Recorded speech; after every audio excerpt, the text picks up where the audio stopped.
guys, welcome. My name is Keith. I'm going to be see a photograph and you see the windows and you think, well, it's operating at about twice the altitude of a regular airline. We will be going on board the plane. We're going to be doing that in just a... So I think it's fair to say that Concorde is the most... Not many people realize that it had to look 550 miles an hour. Is that the faster a plane goes, it compresses the any more quickly than it is. It's compressed too much. You need to remember this. This is really hack, H-A-C, hack body. It's the ratio that you've got to pay attention to of the diameter of the plane to the length. You need something very long and skinny and pointy at both ends. Can this... The air rubbing against the skin of the aircraft is going to heat it up a lot of heat because you're flying twice as high as a regular airliner. That's solar radiation. The Avro Vulcan, and it's a bomber design. They were stored in the pods you see under the wings here, 2x2. The front is where you see the red line on the side. You have about 10 feet of space then before you even get to the engine. The fuel for this aircraft is stored in 11 tanks. But the wings of a plane like this can't be built like the wings on the tanks. You need the big triangular plane off the ground. That's called vortex lift. It's really cool for the very back of the plane, just in case they bump their bumper wheel. With the nose. Why is it like that? Actually, the nose moves. It does.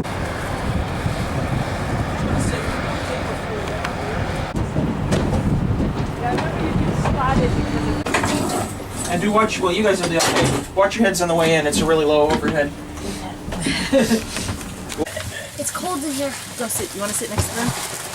This is not even that cold. Wow, those are really little. A couple of them, and it cost just an unbelievable amount. Oh, to design the seats was over $2 million. So, welcome aboard. We're now in the Concordes with the longest and most make-believe. This is actually the entryway to the one in London Heathrow, but the entries were all more or less the same. And then inside that door is where you're actually going to check in for your flight. This is the check-in desk. The people manning it are going to be among the most highly trained. In here, by the way, you're not just getting these nice luxurious seats, there's also complimentary champagne and caviar available. Food too, although they wouldn't always eat because you didn't have to show up all that early for a Concorde flight. To get on board Concorde, there was actually very little security. You didn't have to done by some of the most highly trained aircraft maintenance crew BA would employ. And when the time comes to board, the flight today is scheduled for about 1:50, so you're going to get the call probably 1:20 with British Airways. He's going to be the pilot on the flight today. He's got his co-pilot, a man named Tim Orchard, and the Concorde has also had a guy on board called a flight engineer. His name would be Ray. And, yeah, you'll feel two thumps, and these are going to be the afterburners in the engines coming on. This is something you only see on a military jet normally. What an afterburner does is it gives you more power, but it burns fuel a lot more quickly. So this is just to push you up to your takeoff speed. 220, they call V2, which is when the nose wheels come off the ground, plane's starting to lift up, and it, see, it's going to come back up very quickly there. And then the wheels will begin retracting into the belly of the plane. You can see the gear bay doors open there. Now, once the wheels are up, they're going to turn left and shut the afterburners off. It's going to go out over the city.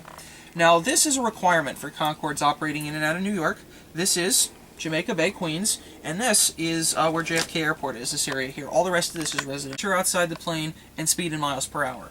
People will applaud when the aircraft breaks Mach 1, and at Mach 2, I met a gentleman plane, by the way. The heating from the air rubbing on the skin of the plane is going to make the windows, for example, so hot. At 65,000 feet, you're a lot higher up. So it looks like the, looks like you're about to... Yeah, that's berries and freshly whipped cream. Whipped on the aircraft, by the way. The Is it whipped faster? yeah, you know, that's actually a good question. I should find out about that.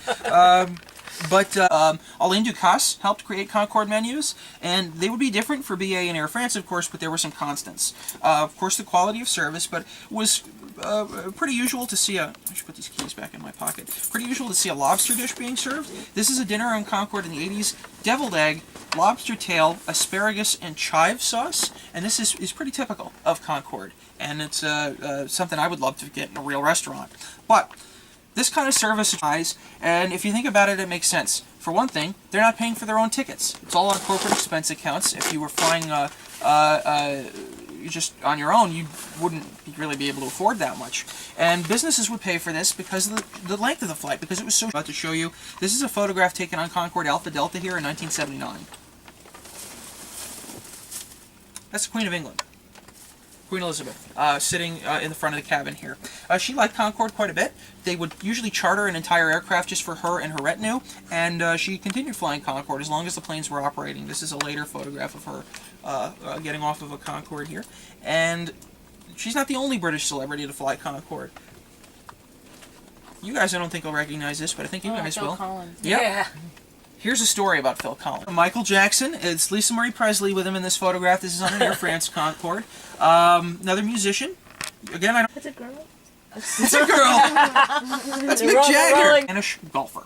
He was flying on this Concorde Cup behind the cockpit door, walked to the back to roll down the aisle. In that time, the plane's flying twice the speed of sound. But were the celebrities treated? The times they could fly on board. The record, and he's not a hugely famous guy, but in his years of flying the Concorde, he flew on this plane over 710 times. Wow. Yeah.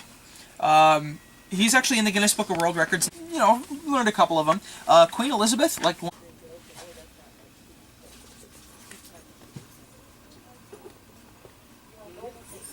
Sure. We've got to ask about movies. Oh, yeah. I wonder if there was time for Lucy. Captain Leslie Scott, the number. Yeah. After he set the world record on this plane, he autographed the copy. Those are signatures for Which one was this? this one right here. It's a little bit faded because the signature is almost 20 years old, but he looked. This is all done by computers now because this is so difficult. Yeah. Now, these guys are flying the plane. This guy's making sure everything works so they can fly the plane. And so you have all sorts of different controls here. The left side is mostly for monitoring your engines. So here it's oil, things like oil temperature, oil pressure. They did not. While the aircraft itself may be very futuristic, the cockpit interior is really very much like older aircraft at the time it was built. Most of this is analog. There's very little digital electronics in here.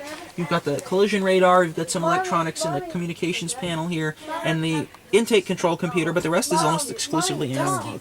So a lot of this is common to different airliners. Some of this is only Concorde. For example, the Mach meters are, of course, Concorde only. The afterburner switches that you see under the throttles here, those are Concorde only. And the double nose, here you can see very clearly the double layering to the nose. The windshield right here, and then the visor out beyond that. If you were taking off for landing, you would pull that silver lever. So on Concorde, the tints of each one, and kind of... You guys have to look up. You guys have... A lot of buttons. It gets chilly in there. I can imagine it gets hot too. Yeah, well...